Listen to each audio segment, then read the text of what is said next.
સુરતથી સમાચાર મહાનગરપાલિકાએ રાંદેર ઝોનમાં 102 મિલકતને કરી સીલ 3 દિવસમાં બાકી વેરા મુદ્દે 102 મિલકતને સીલ કરતી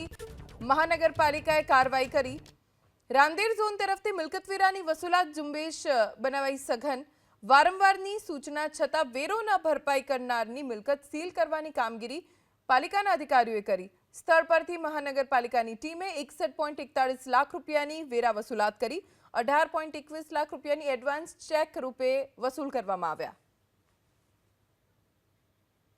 સુરતથી સમાચાર મહાનગરપાલિકાએ રાંદેર ઝોનમાં 102 મિલકતને કરી સીલ 3 દિવસમાં બાકી વેરા મુદ્દે 102 મિલકતને સીલ કરતી મહાનગરપાલિકાએ કાર્યવાહી કરી રાંદેર ઝોન તરફથી મિલકત વેરાની વસૂલાત ઝુંબેશ બનાવાઈ સઘન વારંવારની સૂચના છતાં વેરો ન ભરપાઈ કરનારની મિલકત સીલ કરવાની કામગીરી પાલિકાના અધિકારીઓએ કરી સ્થળ પરથી મહાનગરપાલિકાની ટીમે 61.41 લાખ રૂપિયાની વેરા વસૂલાત કરી 18.21 લાખ રૂપિયાની એડવાન્સ ચેક રૂપે વસૂલ કરવામાં આવ્યા।